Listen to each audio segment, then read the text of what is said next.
ক্যারেক্টারটা পাওয়া হয়েছে, অসুবিধা নয় প্লিজ আমাকে দাও। পরে মানে স্ক্রিপ্ট পাওয়ার পর এত ভালো মানে আমি বলেছি যে আমার কোনো সমস্যা নাই। অডিশনেই ফাটাই দিব, অসুবিধা নাই তুমি দাও। পরে যে অডিশন দিলাম, তো অডিশনে ভালো করেছিলাম।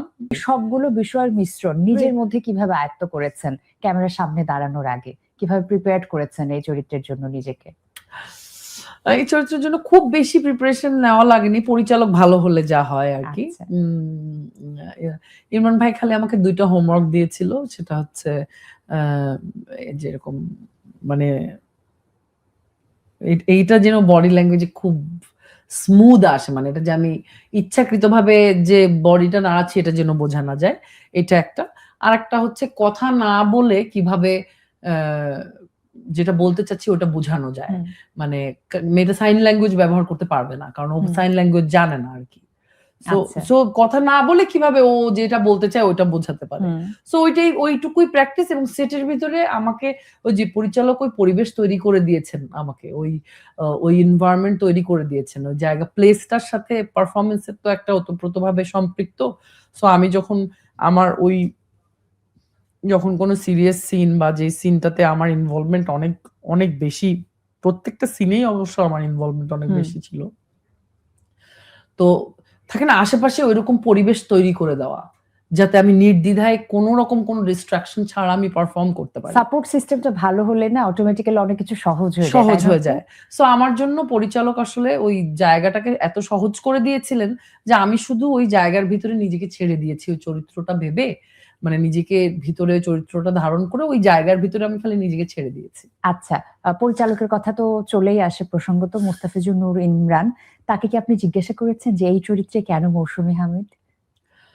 হ্যাঁ, জিজ্ঞেস করেছি।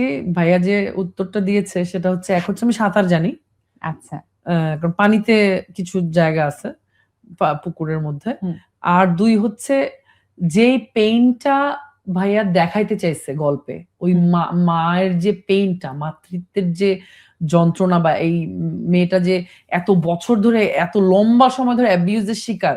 তো ওইটা তো একসময় মানুষের ফেইসেও চলে আসে। ওই পেইনটা আ যে চেহারায় আনতে পারবো কিনা বা আমি যদি ওই পেইনটা সামহাউ আমার চেহারায় পাওয়া যায়। আমি যদি ঢুকতে পারি ওই জায়গায় ওইটা আসে। পেইনটা আমার চেহারার মধ্যে দেখা যায়। আপনি এই দুটো উত্তর পেয়েছেন হ্যাঁ, পরিচালকের কাছ থেকে। হ্যাঁ। আর আপনার নিজের কি মনে হয়েছে? কেন মৌসুমী হামিদ? আমার মনে হয়েছে সাঁতার ওইটা একটা টেকনিক্যাল ইস্যুস। আর মনে হয়েছে যে ইমরান ভাই আসলে যেটা তার আমি তো অডিশন দিয়ে চান্স পেয়েছি বাই দ্য ওয়ে। আচ্ছা, এবং অডিশন এটাই দিতে ১ম হয়েছে। শর্ত ছিল যে অডিশন দিয়ে আমি যদি চান্স পাই, আমি কিছু আমাকে বলছে যে, "ভাইয়া যে তুমি কিছু মনে করো না, তোমার কিন্তু অডিশন দিতে হবে। তুমি অডিশনে যদি অ্যালাউ করো, আমার টিমের সবাই যদি তোমাকে অ্যালাউ করে, তাইলেই তুমি কিন্তু ক্যারেক্টারটা পাওয়া হয়েছে, অসুবিধা নাই প্লিজ আমাকে দাও।" পরে মানে স্ক্রিপ্ট পাওয়ার পর এত ভালো মানে আমি বলেছি যে আমার কোনো সমস্যা নাই। অডিশনেই ফাটাই দিব, অসুবিধা নাই তুমি দাও। পরে যে অডিশন দিলাম, তো অডিশনে ভালো করেছিলাম আলহামদুলিল্লাহ। টিমের সবাই খুব হ্যাপি ছিল। মানে যতটুকু করেছি ততটুকু নিয়ে। এবং বাকিটা তো সেটের মধ্যেই হয়ে গেছে। তো ভাইয়ার ওইটা ছিল যে, "তুমি নিলা কেন ফাইনালি আমাকে? তুমি বলো। তুমি অডিশন দিয়ে নিছো, অন্যদেরকেও তো তাহলে অডিশন নিছো। আরো কয়েকজনকে নিশ্চয়ই এই ক্যারেক্টারের জন্য অডিশন নিছো?" বলে, "হ্যাঁ, নিছি।" আমি, "তাহলে বলো আমাকে কেন নিলা?" বলে, "ওই পেইনটা তোমার ফেইসে দেখতে পাইছি। তুমি যখন অভিনয় করছো যে ওই ক্যারেক্টারের যে পরিমাণ যন্ত্রণা ওর লাইফে, ওই পেইনটা তোমার চেহারায় তুমি আনতে পারছো।" গ্রেট। পেইনটা তোমার এখন নরমাল টাইমে এখন এই মুহূর্তে আমার চেহারায় কোনো পেইন আছে কিনা I don't know. আমি জানি না আমার চেহারায় কোনো পেইন আছে কিনা। চরিত্রায়নে সেই পেইনটা পাওয়া গেলেই চরিত্রায়নের হয়েছে। সময় সেই পেইনটা পাওয়া গেছে আরকি। আমরা পেয়েছি।